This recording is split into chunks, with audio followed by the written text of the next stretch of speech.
In the first of the Malaya Environmental Systems Offaly Senior Hurling Championship B quarter-finals, it was Shamrocks facing off against Drumcullen in St Brendan's Park in Burr. Both sides having played already in the championship, where Shamrocks came out narrow winners back in the group stages.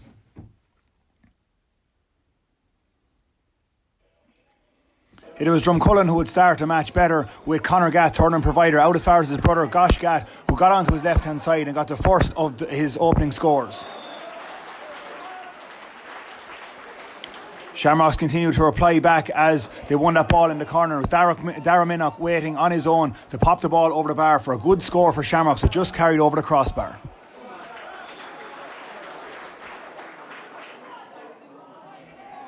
Drumcullen were winning the better of the breaks early on, and Pádraig Guinan got the ball out as far as Stephen Hannerton, and Hannerton from a good angle, got away a shot and over the crossbar for a fine score.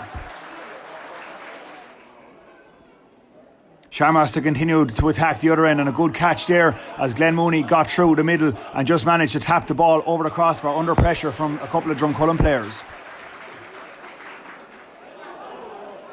Once again, Shamrocks tried to win their way back into the match, and Dara Minnock, in the same position almost as he got his opening score, got his second score over the bar with a snapshot from 40 metres.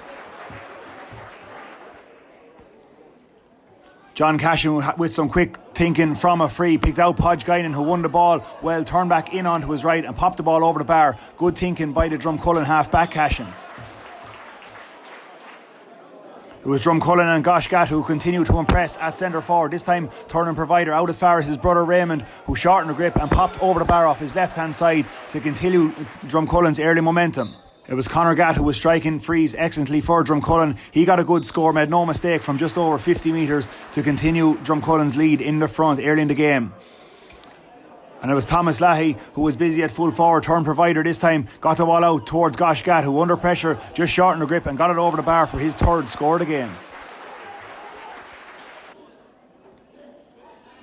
Shamrocks continued though to try and finish the half stronger as Shane Kearney got the ball inside off his left hand side. Good catch and a good finish over the bar for Shamrocks.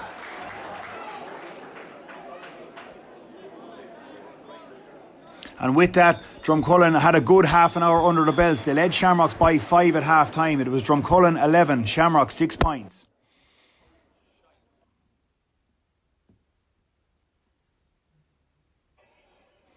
In the second half, Shamrocks tried to get back into that game and overturn the deficit as Shane Kearney won that ball in the corner, came back onto his right. He finished the half with a good score, and he opened the second half with a good score off his right-hand side. Drumcullen just guilty of some ill handling, and in nipped Shamrocks for the quick score to make it 2 in a row in that second half to put some pressure back on the Drumcullen lead. And with conditions being that bit slippy, Drumcullen just caught in possession once again, and Brian Kearney was just quickest to react, nipped in there, got onto his left-hand side, and under pressure got a good score over the bar for Shamrocks. Drumcullen though were quick to respond the other end, with Conor Gatt working it out as far as his brother, and a quick 1-2 with Stephen Hannerton, and Gatt from the wing off his right-hand side curled it over the bar to get another fine score for Drumcullen.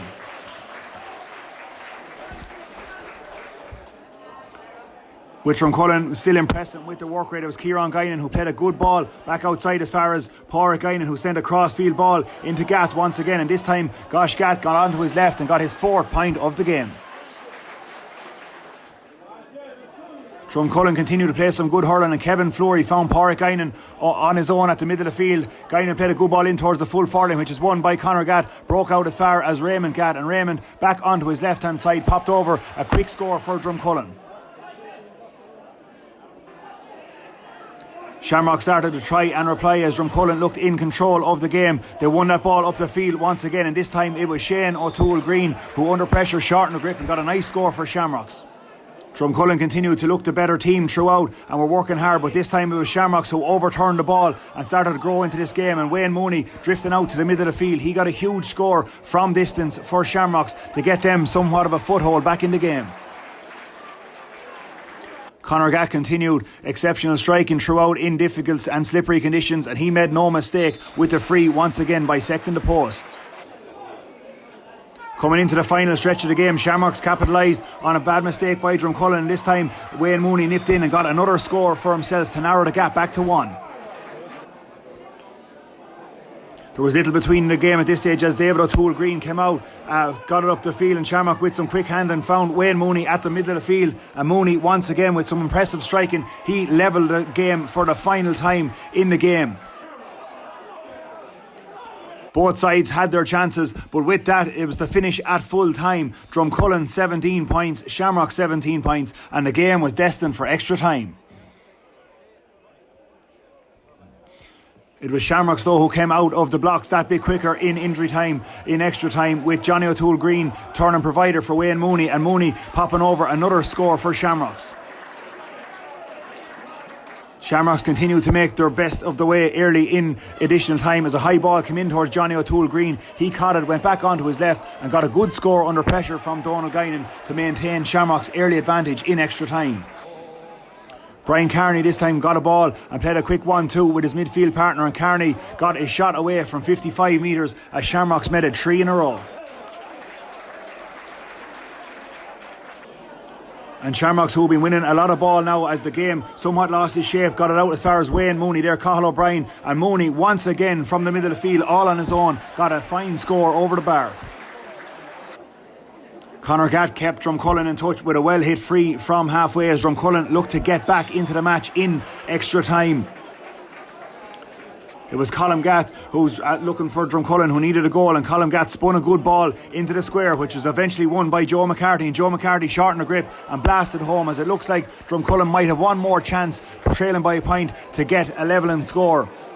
But the referee hadn't added on much time to get that equaling score, and it was Shamrocks who held on for a 1 point win. Shamrocks 25, Drumcullen 121 after extra time.